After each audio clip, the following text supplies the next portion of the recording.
مخاطبین از رسانه پشت پرده ماجرای فیلم استاندار سابق یادتونه یعنی تیمی میگه که منم داشمی رو های گلزار جابجا کرد.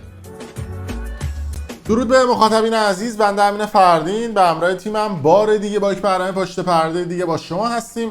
امیدوارم که هر کجا این کره خاکی که هستید و صدا و تصویر من رو میبینید و میشنوید حال دلتون خوب باشه.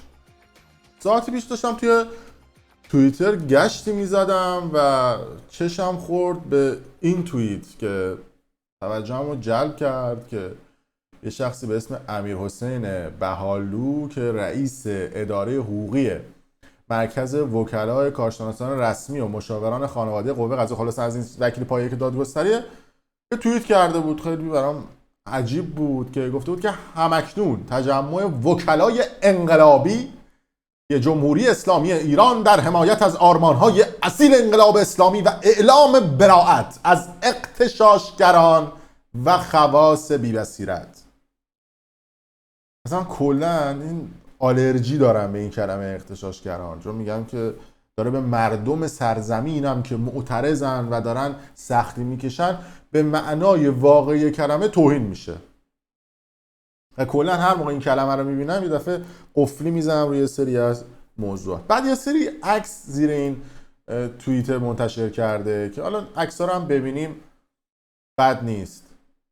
فکر کنم این چهره آقای عبدالیانپور باشه، رئیس وکلا، حالا افراد مختلف. یه سری وکلان اینجا که اومدن به قول خودشون تجمع انقلابی کردن، اما یه چهره این وسط توجه منو به خودش جلب کرد. این چهره زومش هم بکنم ببینید، آقای حسام نواب صفوی که اومدن توی این تجمعات شرکت کردن. حالا افراد دیگه هم هستن، کلا 7-8 نفرن، احتمالاً بیکار بودن، منتظر بودن که دادگاهشون برگزار بشه. گفتن که حالا چی بهتر از اینکه 4 تا عکس هم بگیریم واسه رخ کار و بگیم که تجمع انقلابی. اولا اینکه آقای حسام نواب صفوی پروانه وکالتش که لغو شده. ایشون چجوری بین این وکلا هستن؟ حالا این چهره‌ای هم که اینجا می‌بینید کنار حسام نواب صفویه، اینا این چهره توی مرکز وکلا هم هست. اینا آقای حسام نواب صفویه. ولی من سوال دارم که آقای حسام نواب صفوی الان وسط شما چی میخواد؟ ایشون به دلیل تیغ زدن دخترها، کلاه گذاشتن سر دخترها، بردن مال دختر مردم، بالا کشیدن مال دختر مردم، پروانه وکالتش لغو شده. بعد برداشتید عکسشو گذاشتید لابلای اینا. قفلی میزنم رو شما بگم من به این کلمه اغتشاشگران حساسیت دارم، سر همینه. امروز میخوام کلی بهتون سند و مدرک نشون بدم و قشنگ یه دورین حسام نواب صفوی رو ببریم کارواش، بشوریم بالا پایینش یه لنگ بکشیم بزنیم بره. خب این چهره حسام نواب صفوی رو شما به خاطرتون بسپارید. حسام اما الویس خودمون، با خودتون میگید که چرا این بلا سرش اومده، جلوتر باش کار داریم. بهتون میگم که چرا این تصویرش هست. اما اینو بخونید. احتراما شکایتی از طرف خانم فاطمه عسکری علیه آقای خط کشیده روش حسام نواب صفوی در این دادگاه مطرح شده که پس از رسیدگی و صدور حکم از تاریخ 30/10/98 منجر به تعلیق وکیل گردیده. این گواهی بنا به درخواست شاکی صادر شده و مراتب به جهت اقدام حضورتون تقدیم می‌گردد. این صحبت‌ها ارسال می‌گردد. حالا این خانم فاطمه عسکری کی بوده؟ خانم فاطمه عسکری اگر دنبال کرده باشید رسانه پشت پرده رو یا اخبار رو، می‌دونید که این خانم فاطمه عسکری آقای عمو الویس اومدن به ایشون وعده ازدواج دادن، سرش رو کلاه گذاشتن، خونش رو بالا کشیدن. بعد از اینکه متوجه شد که این دختره درگیر سرطان هستش، بهش پولش رو نداد، خونش رو نداد، کشید بالا، گفت هر کاری دلت میخواد بکن. مال اموال دختر رو کشید بالا، از نمیدونم گرفتن تلویزیون LCD قسطی بگیر تا چیزهای مختلف. به حال میگم دیگه بعضی از افراد وقتی این سلبریتی ها رو میبینن ازشون یه آدم پاک و تر و تمیز شیک و مجلسی میسازن، فکر میکنن که اینا خدان چون معروفن و همه میشناسنشون. به خاطر همین اومد با این عمو الویس دوست شد. عمو الویس هم تا جایی که تونست تیغ ایستد. نظیر این سلبریتی ها و سلبریتی ها رو زیاد داریم، مراقب باشید. خیلی از این سلبریتی ها آدم های معروف که میان باهاتون میخوان دوست بشن، میخوان جیبتون رو بزنن. یعنی با این نیتی که طرف میخواد سرتو کلاه بذاره بهش فکر کن. مخاطبی که داری ویدیو منو میبینی، هر آدم معروفی که اومد به نزدیک شد بدون میخواد سرتو کلاه بذاره مگر اینکه عکسش ثابت بشه. یعنی با این نیت برو جلو که دیگه گارانتی باشی. به قول آلمانی‌ها زیشا باشی. زیشا کار از محکم کاری نمی‌کنه زبان مسئله آلمانی. اما بریم به رأی دادگاه برسیم که آقای حسام نواب صفوی خانم فاطمه عسکری اومد ازش شکایت کرد و دادگاه رأی رو صادر کرده بود سال 99 که آقای حسام نواب صفوی به تحمل 15 ماه حبس از حیثیت ارتکاب بزه قصب عنوان سپاهی که عمرن یک کلمه‌ش رو شما بفهمید خیلی چیز سنگین بود و ادبیاتش حقوقیه، به تحمل 13 ماه حبس از حیث ارتکاب بزه، تهدید به ضررهای شخصی و شرفی.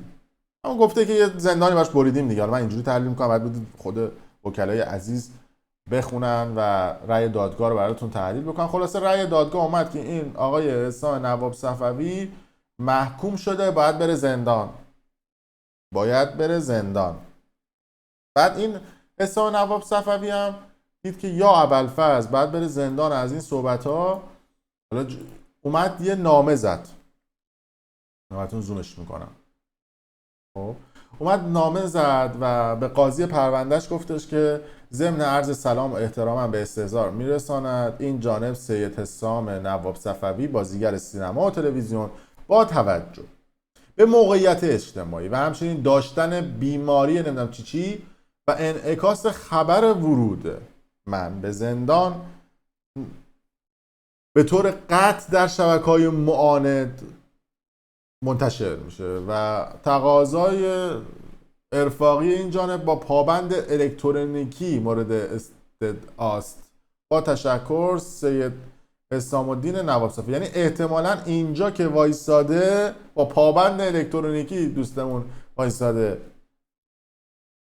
یعنی بهش گفتن که برو اینو بنویس، اینم رفته نوشته و در حال حاضر خود حسام نواب صفوی با توجه به این جرم جنایت که به نوعی میشه گفت هست دیگه، جرمی مرتکب شده، گفته که تو رو خدا برای من یه پابند بزنی من نرم تو زندان، چون اگه میرفت تو زندان احتمال زیادی که عروس زندان بشه بود. حالا اون کاری نداریم با این قضا. قاضی زیر بار نرفت. علم قاضی گفت نه بابا شما باید بری زندان. این حرفا چیه داداش؟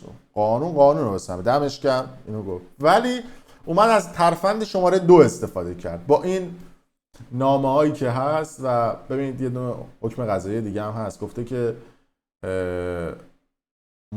آقای سید حسام نواب صفوی فرزند سید احمد جهت ارزیابی و تشخیص درمانی لطف بکنید که در صورت خالی نبودن بخش اعصاب و روان نسبت به بستری وی نهایتاً تا تاریخ فلان اقدام فرمایید به صورت فوری. رفت گفت آقا من مشکل اعصاب روان دارم نمیتونم برم بیمارستان. خلچلم به اصطلاح. یعنی با ترفند اعصاب و روان میخواست نره زندان و برای خودش سندسازی کرد با این تصاویر و گفتش که من مشکل روحی روانی دارم بعد برم توی بیمارستان اعصاب و روان که نرم مثلا زندان. یعنی به هر در و دیواری کوبید این آقای وکیل انقلابی با سایر دوستاش که نره زندان. حالا این نامه باله گفته که ریاست محترم اجرای احکام دادسرای 35 فرهنگ و رسانه با سلام احتراما پیرو نامه فلان به اطلاع مقام میرساند آقای سید حسام نواب صفوی فرزند سید احمد در بخش اعصاب و روان بیمارستان رسول اکرم بستری میباشد. بله این وکیل انقلابی ما در بخش اعصاب و روان بیمارستان هم بستریه. الان میاد بیرون و میره از چنگایی به محض اینکه میخوام بندازن زندان مشکل عصبی پیدا میکنه میره تو بیمارستان بستری میشه. همین که آبا از آسیاب افتاد میاد بیرون و مشکل اعصاب و روانش حل میشه.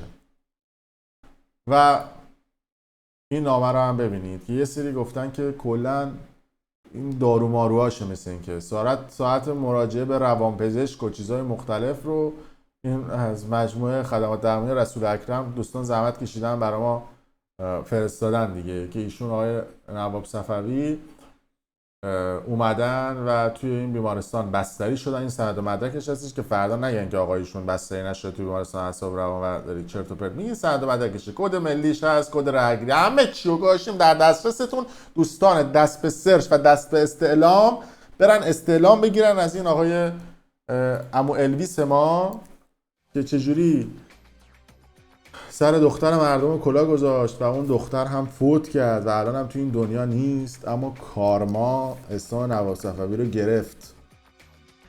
اینجوری نیست که شما سر یکی رو کلاه بذاری مال انبارش رو بکشی بالا و بری. دنیا همچین بی حساب و کتاب هم نیست، میرسه به شما. و به رسید به این احسان نواب صفوی که اومده بود و مال این دختر کشیده بود بالا و چند تا از اسناد مدارکش رو به شما نشون دادم و بهت خوش بگذره. آقای کجاست این عکسش؟ اینجاست، همه رو آوردم. آره، احسان نواب صفوی توی بیمارستان اعصاب روان و این دنیا بد جور گرده. قابل توجه خیلی از دوستان که فکر نکنن که میتونن هر کاری بکنن و این دنیا بی حساب و کتابه و این دنیا به حساب و کتابشون نمیرسن. در صورت مرسی که تا این لحظه ما بودید. اگر دوست داشتید ویدیو بر دوستان خودتون به اشتراک بذارید و برامون نظرتون رو بگید، کامنت بذارید نسبت به برخورد با این جور آدم ها. و اگر هم حال کردید کانال یوتیوب برنامه پشت پرده رو بکنید، قرمز رنگ این پایین است نوشته سابسکرایب کنید. ممنون از شما.